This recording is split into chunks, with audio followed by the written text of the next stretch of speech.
How you doing? Good, I'm doing good. How are you? I'm pretty good. We got a call just basically that you were just reporting vehicles throughout the, I guess that we're driving around the IBC. Okay, what happened? I'm sorry? What happened? What happened? Yeah, what happened? It was just that we had received a call that you were reporting vehicles while they were passing by the IBC. Okay. Are you from the area? Yeah. Yeah. Mm-hmm. Do you have an idea on you just at dispatch knows that I'm in contact with you? This a consensual encounter? No, we actually got a call. How come it's not consensual? Well, because we had parties that were asking for me to check out with you. Is there a crime being broken? No, there isn't. So it's consensual then, right? Well, it's not consensual because if it was consensual, then that would be just me making contact with you without me being just dispatched to you. Well, since there's not a crime, then you have no investigation, right? Well, no, it is that's the reason why I'm here. I didn't know that you were standing behind the IBC bank. It's suspicion of crime? No, it's not. So you have no reason to be here, right? No, I do. I'm advising you that I got a call. Oh, okay. So I think what you would do is make contact with them then. No, because I don't know. Oh. So you just got an anonymous call? Dispatch, just dispatch. Okay. Well, I don't really give ID. Let's break down a tense exchange that highlights what happens when those tasked with enforcing the law appear unsure of its boundaries. From the opening moments, two officers present conflicting explanations about why they are engaging with a man who is simply standing his ground. Despite no clear allegation of wrongdoing, both insist he must provide identification, suggesting he is obligated to waive his Fourth Amendment protections. The situation began with a vague, anonymous call. No verified crime, no observable offense, just a report that triggered suspicion. What immediately stands out is that the officers themselves cannot settle on whether this is a voluntary interaction or detention. That uncertainty becomes the foundation for everything that follows. That's how the call came. Obviously, you're not doing anything wrong. I mean, I can see that you're just standing here with your phone. Mm-hmm. I mean, I'm not. You know what I mean? So and you're not in any trouble. I mean, I wouldn't know that. If I surrender my Fourth Amendment, I could be wanted. Then I'd be surrendering Fourth Amendment, then I could be in trouble. In trouble for what? I'm just saying, in hypothetical scenarios, we watch cops all the time, right? It still comes on TV.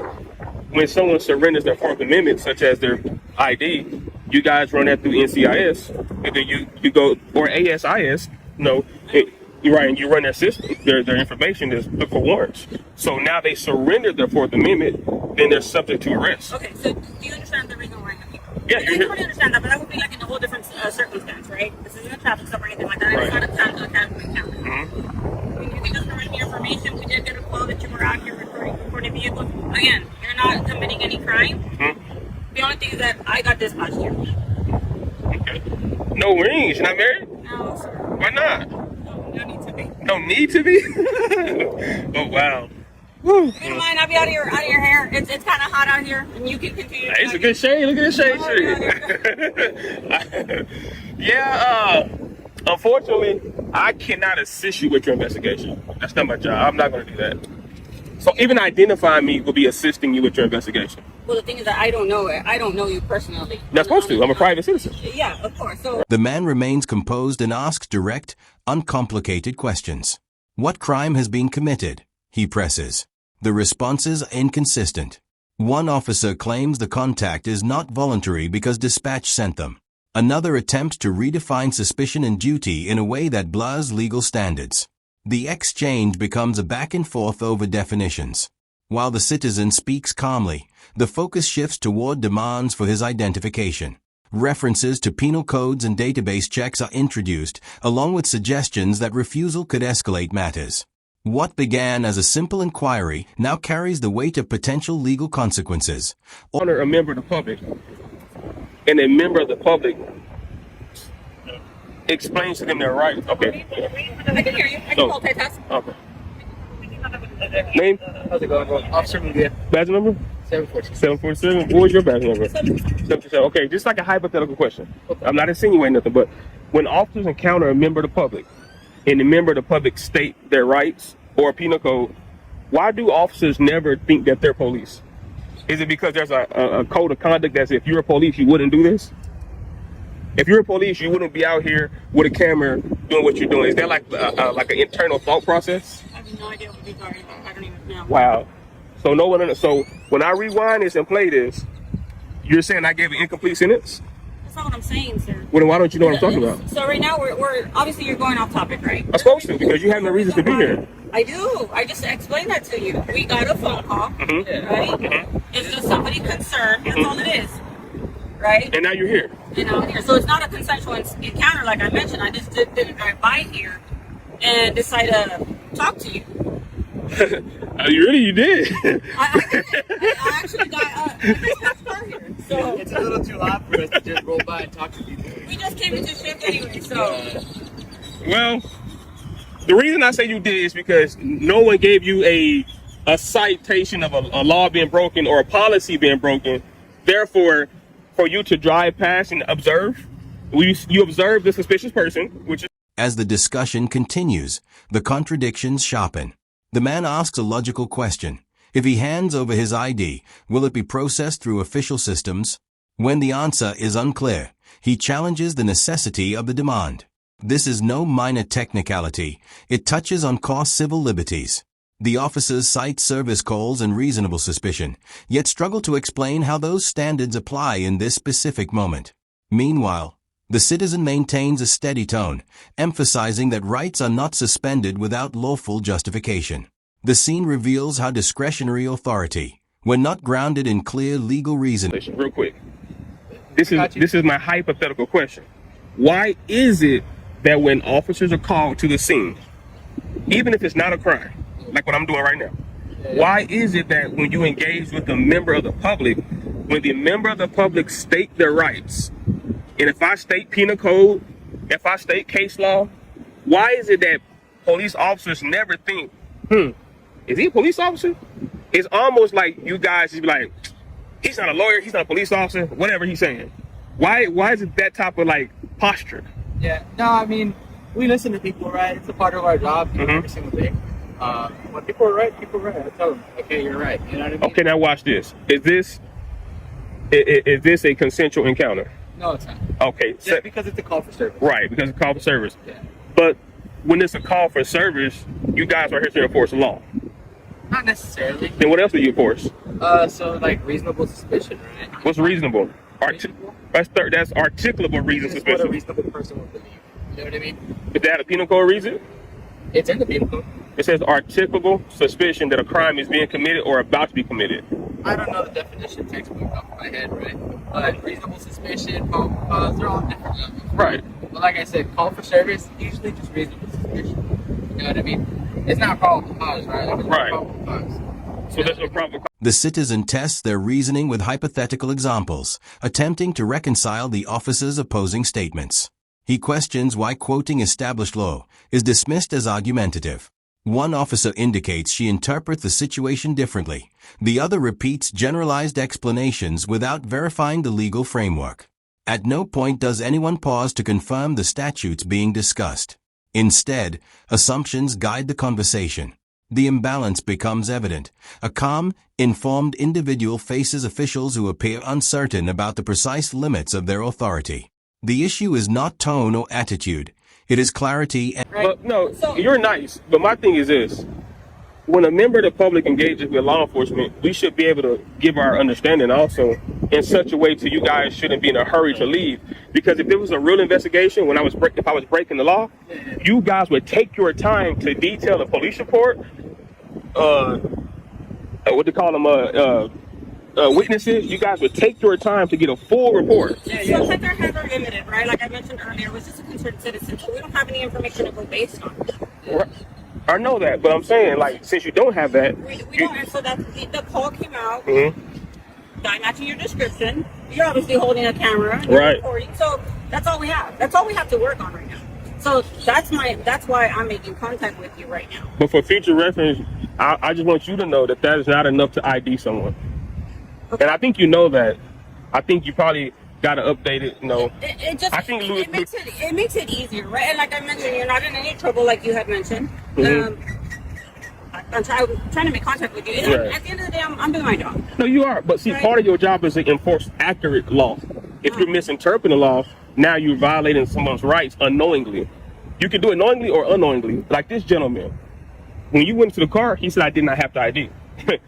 That's counter. Into technical territory. Terms like reasonable suspicion, probable cause, and lawful detention are referenced repeatedly. One officer insists identification is required during any call for service, while another concedes that this is not always the case. These inconsistencies create confusion. The man highlights the danger of blind compliance when officers themselves offer conflicting interpretations. When legal standards are applied unevenly, ordinary people may unknowingly expose themselves to risk. The exchange underscores systemic weaknesses, misunderstandings of statutes, lack of internal agreement, and the broad use of discretion without clear articulable suspicion. That's another bad thing because you have to know that to make a proper investigation or proper arrest. I guess none of my business. Are you prior law enforcement? Or are you just something that you just study because you like it? I'm definitely, I've been in government. Okay. Perfect. Yeah, I've been in government, and so. Look, like I mentioned, you're not in any trouble, and you haven't committed a crime, right? Like I had mentioned before. You're gonna be good. We won't have to. That's not good enough. Well, the thing is that because you gave misinformation. You said I did not have the ID. Did you say that? And then when I said, well, tell her that, there's no proper cause. So then why did you say I have the ID? Well, because it wasn't a casual encounter. It just make it easy. That's not a legitimate circumstance. I want to know the right answer. So I'm trying to get you guys to get on the same page. That's what I'm trying to do. I want to know, why did you say I don't have the ID, and why are you saying I do have the ID? I did get dispatched. He didn't get dispatched. Doesn't matter. He's law enforcement. Well, yeah, but what I'm saying is he probably just did a roll by him. I'm pretty sure he didn't get dispatched. I have a call. Like, I have an actual call. I mean, there's always an officer in charge for any situation, but that doesn't mean you didn't know what's going on, right? Okay, so like I mentioned, I did get a call. Mm-hmm. I have a call was created for me to be contacted. Mm-hmm. This isn't, like I mentioned, I just didn't casually drive up here and I was on the other side of town when this call came in. Pressed further, the officers acknowledge certain facts. They are not actively pursuing warrants, and documentation procedures could vary. One even admits uncertainty regarding specific penal code provisions. The citizen asks a crucial question. How is the public supposed to determine when discretionary authority is legitimately in effect? The response is hesitation and redirection. This moment exposes a deeper concern. Even without malicious intent, inconsistent enforcement and incomplete knowledge can create serious consequences. Authority carries responsibility, and misapplication can erode trust as well. How would a member of the public know when you're going to make that discretionary decision? You could have asked me just like you did right now. But or you could have probably heard. I've done it before. And I know, and this is the bad thing about law enforcement encounter. You know, when a member of the public says something that happened in the past, law enforcement says, well, that's a different situation. But when you guys encounter us and you say, well, you could be doing this, you could be doing that, then we can say, well, that's a different situation. So it goes both ways, you know. Right. Yeah, every situation is different. Unfortunately, we're here because, like I mentioned before, there's the call that I received, right? And that's basically, like I mentioned, you're not in any trouble or anything like that. You guys got cards? Yeah. Yeah. You can write the CAD number on there, this call for service number on there for me. You want the CAD narrative number? Yeah. So, you don't want to say, are you the kind of public official that don't correct their officers when they're wrong? I don't know if she's right or wrong. You don't know penal code? I do. What's penal code for ID? Penal code for ID? Yeah. Doesn't really make any sense. What is the penal code for when a member of the public gets required to identify themselves? When they're suspected of committing a crime. Right. Am I suspected of committing a crime? So like I said, we got reasonable suspicion, we got probable cause, we got mere suspicion. All that is separate though. Yeah. But you're rambling on about all these different. Eventually, the conversation reaches its central theme, accountability. The citizen plainly advises the officers to revisit foundational legal principles. His statement is not framed as hostility, but as observation. When officials rely on assumptions rather than precise legal standards, the public becomes vulnerable. Any individual, journalist, attorney, or private citizen could find themselves in a similar position. The problem illustrated here is not personal, it is structural.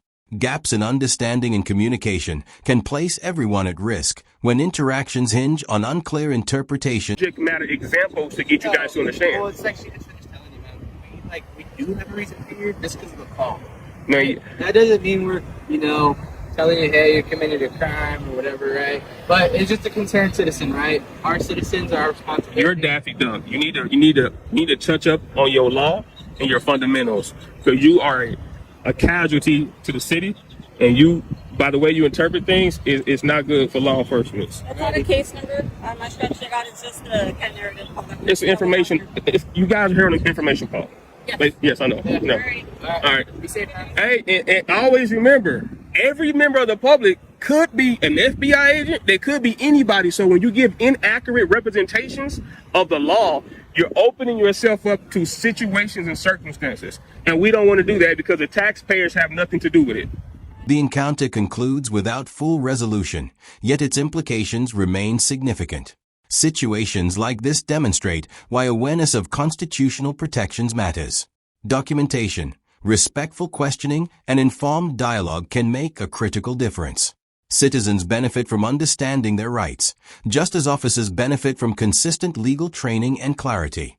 In moments where confusion arises, knowledge becomes a safeguard. Remaining attentive, informed, and composed ensures that interactions stay within lawful boundaries and that misunderstandings do not escalate